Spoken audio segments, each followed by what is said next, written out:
전쟁이라는 것은 동서고금을 막론하고 이 세계에 지속적으로 이어졌던 것이 전쟁입니다. 사실 이렇게 문명이 발달한 지금 우리 시대에 이 땅에도 전쟁이 있다라는 것은 너무나도 슬픈 현실이죠. 문명이 발달하지 못한 시대에 사람들이 야만적으로 집단적으로 움직이던 것이 전쟁 아닐까라고 많은 사람들이 역사를 보면 생각하는데, 그렇지 않다는 것을 우리는 현실의 우리의 상황을 통하여서도 볼 수 있는 것 같아요. 사람들의 욕망과 이기심이 사실 다른 사람을 목숨을 빼앗는 것을 한 나라에서 법으로 금지하면서 우리 못하게 하고 있는데, 집단적으로 사람들을 죽이는 것을 어떻게 보면 불법적으로 용인하는 것이 전쟁 아니겠습니까? 너무나도 이런 끔찍한 전쟁들이 속히 종결되고 평화의 협상들이 나타나기를 간절히 소망합니다. 오늘 보면 이 열왕기상 오늘 20장 내용을 우리가 봤는데요, 이것은 아람과 북왕국 이스라엘의 그 전쟁하는 모습을 그리고 있습니다. 고대 사회의 전쟁은 왕들이 감당해야 되는 필수적인 요소였고요. 그래서 이 아람이라는 나라, 그리고 오늘 등장한 아합이라는 왕은 그 전쟁을 지금 수행하고 있는 것입니다. 특별히 이 전쟁은 아람이라는 나라에서부터 시작된 것을 볼 수 있습니다. 어제 본문이긴 했는데요, 20절 말씀을 보면, 20장 1절을 보면 이렇게 전체적인 배경 이해를 우리에게 이렇게 돕고 있어요. 20장 1절입니다. 아람의 베나닷 왕이 그의 군대를 다 모으니 왕 32명이 그와 함께 있고 또 말과 병거들이 있더라. 이에 올라가서 사마리아를 에워싸고 그곳을 치며. 아람 왕 베나닷, 이제 아람은 지금으로 하면 시리아입니다. 시리아가요, 베나닷 왕을 중심으로 해서 사마리아, 북왕국 이스라엘을, 사마리아를 에워쌌다는 거죠. 북왕국 이스라엘의 수도는 사마리아입니다. 남왕국 유다의 수도는 예루살렘이죠. 그런데 몇 명의 군사들, 어느 정도의 군사를 모아왔는지는 기록이 되어 있지 않습니다. 지금부터 열왕기하는 22장까지 이 아람과의 3차 전쟁에 관한 이야기가 앞으로 계속 펼쳐지거든요. 1차 전쟁에서는 이렇게 이스라엘이 이겼고요, 2차 전쟁 아람 왕 베나닷이 다시 쳐들어옵니다. 그리고 마지막 3차 전쟁에서 아합 왕이 죽음을 맞이하게 되는 그런 이야기가 등장을 합니다. 이렇게 아람 왕 베나닷은 왕을 32명이나 이끌고 다른 왕들을 갔으니 그 군사의 수가 얼마나 많았을까요? 2차 아람 왕과의 전쟁을 보니까요, 이스라엘 백성들이 아람 사람 10만 명을 죽였다라는 기사가 있어요. 그리고 2만 7천 명이 도망갔다라는 그런 기사가 있으니까 적어도 이번 1차 원정 때도 그 정도와 방불한 인원이 움직이지 않았을까 우리는 생각해 볼 수 있습니다. 엄청난 수지요. 그런데 이렇게 사마리아 성을 포위하고 아람 왕 베나닷이 위협을 가합니다. 위협을 가해서 너희의 좋은 것들 다 내가 좋은 거 내가 가져가겠다, 문 열어라, 이렇게 위협을 합니다. 아합은요, 어떻게 할 수가 없으니까요. 할 수가 없으니까 뭐 어떻게 하겠어요. 그렇다고 왕이 자존심이 있지 문을 열어줄 수는 없지 않습니까? 그러면서 두려움에 떨고 있었는데요, 그래도 이 아합이 자신도 왕이라고 그냥 좀 말싸움에서는 지지 않으려고 합니다. 20장 11절 보면요, 이스라엘 왕이 대답하여 이르되 갑옷 입는 자가 갑옷 벗는 자 같이 자랑하지 못할 것이라 하라 하니라. 이 아람 왕 베나닷의 사신들이 왔을 때 이제 사신들한테 뭐 해서 항복하고 하는 그런 얘기를 하죠. 그러자 이렇게 이야기를 하는 겁니다. 이게 무슨 얘기일까요? 갑옷을 입는 자가 갑옷을 벗는 자 같이 자랑하지 못할 것이니라. 이게 무슨 말일까요? 전쟁이나 좀 해보고 얘기하라는 얘기입니다. 어떤 측면에서 갑옷을 입는다는 것은 전쟁을 시작하는 거잖아요. 갑옷을 벗는다는 것은요, 전쟁을 마친다는 얘기예요. 길고 짧은 거 좀 대봐야 되지 않겠냐, 너무 전쟁이나 이기고서 그런 말 해야 되지 않겠냐, 약간의 이런 이야기를 합니다. 이 말을 들으니까요, 베나닷이 어떻게 반응하냐면 12절에 보니까요, 그때에 베나닷이 왕들과 장막에서 마시다가 이 말을 듣고 그의 신하들에게 이르되 너희는 진영을 치라 하매 곧 성읍을 향하여 진영을 치니라. 베나닷이 그 말을 들으니까 막 열이 뻗치는 거죠. 한 주먹거리도 안 되는 것들이 무슨 입만 살아가지고 군대 진영을 좀 피라는 거죠. 이제 바로 이 작전을 개시하도록 진영을 펼치라는 겁니다. 전쟁 진영으로.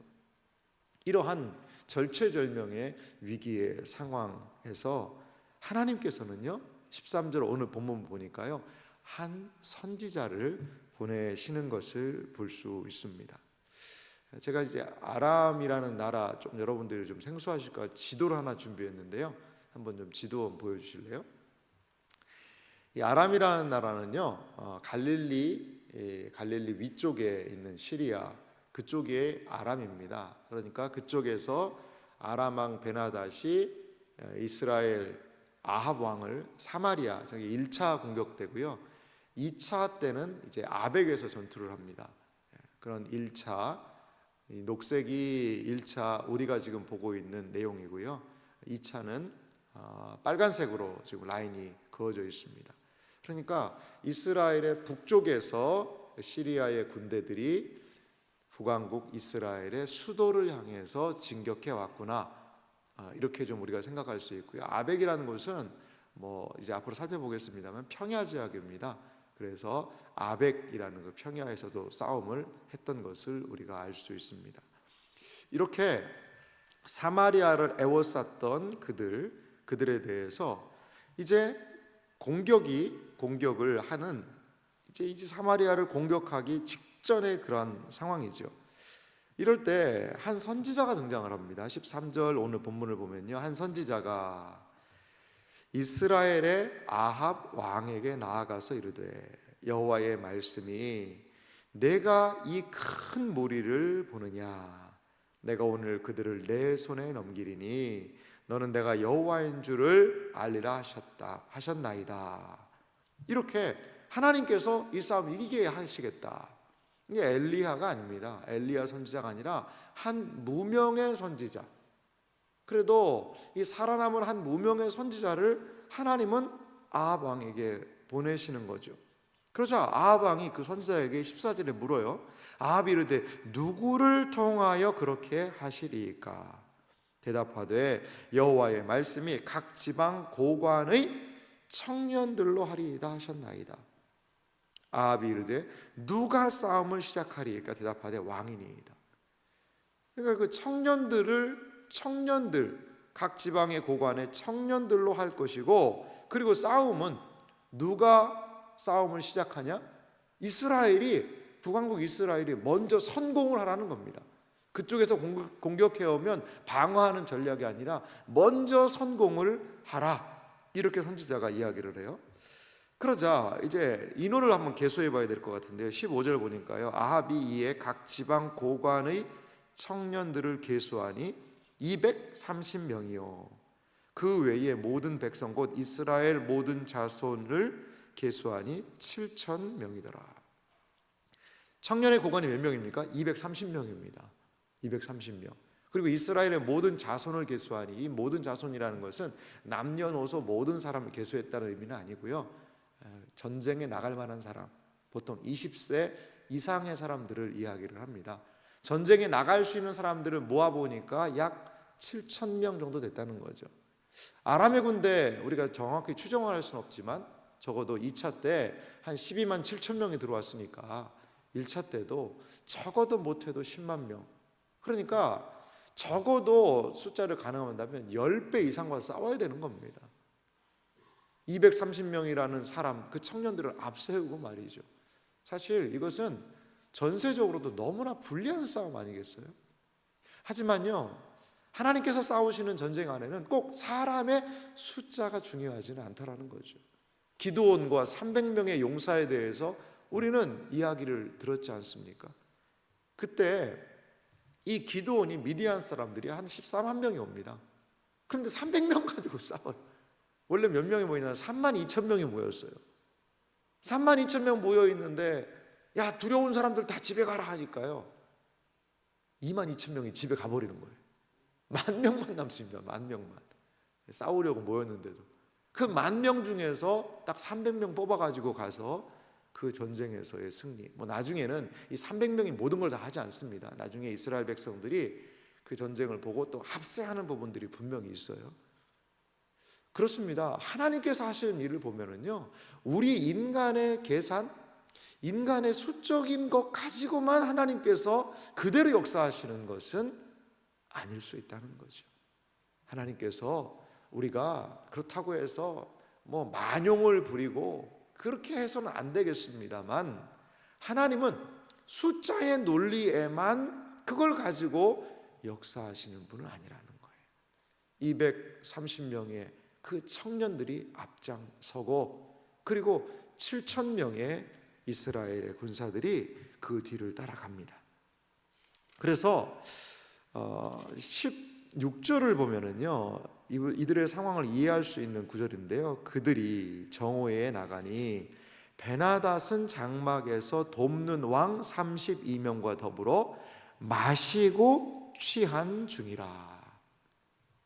자, 베나닷 이 왕은 너무나도 자만했던 것 같습니다. 왕 32명과 함께 지금 뭐 하고 있어요? 대낮입니다. 정오예요. 한낮인데요, 낮술을 하고 계십니다. 낮술을. 그리고 적당히 마신 게 아니라 오늘 성경은요, 뭐 하더라고 얘기했죠? 마시고 취한 중이라. 완전히 낮인데도요, 그냥 취해가지고요. 앞에도 이스라엘 왕 아합이 이야기할 때 마시는 중에 그 소리 들었다고. 이 베나닷 이 왕은요, 이게 술 마시는 걸 너무 좋아하는 왕 같아요. 그러면서 지금 사마리아 성에서 사람들이 나옵니다 하니까 뭔 얘기하냐면, 야, 화친하러 오는 애들일 수 있는데 화친하러 오든지 싸우러 오든지 잡아라. 이 원어의 말에 보면 18절 말씀에 산채로 잡으라는 그런 표현이 있어요. 산채로. 저기 멀리에서 이렇게 가까이에서 사정거리에 오면 활을 쏘든지 투석기를 던지든지 창을 던져서 죽이면 되는데, 이 베나닷이 또 만용을 부리는 거죠. 산채로 잡아라. 산채로 잡으려면 어떻게 해야 돼요? 가까이 와서 잡아야 될 거 아니에요. 가만히 두라는 겁니다. 가만히 두라는 거죠. 술을 마셨어요.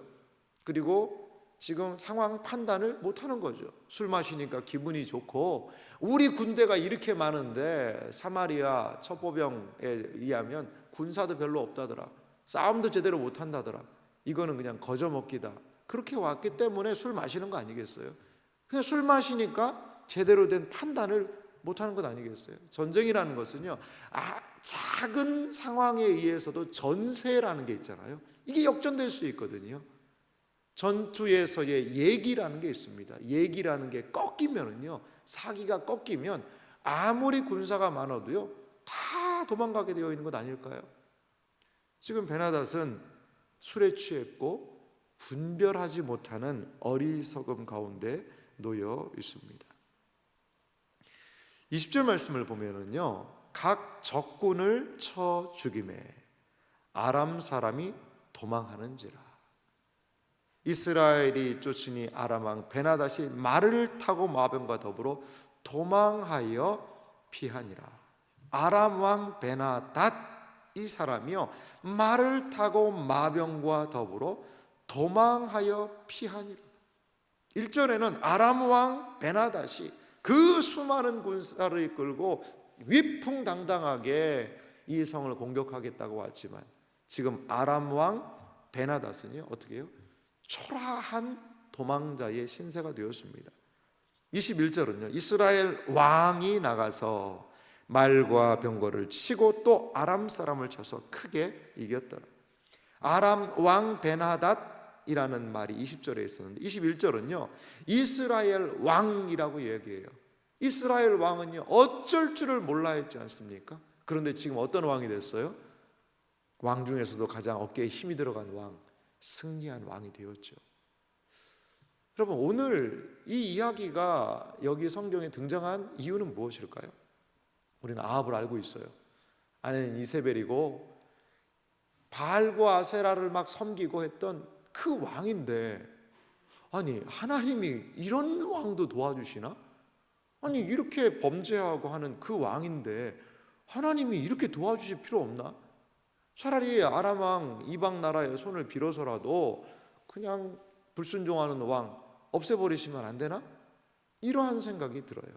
하지만 하나님은요, 비록 그 자녀가 범죄하고 연약함 속에 있다 하더라도 그 자녀들을 향한 하나님의 긍휼을 보이시는 거예요. 긍휼을.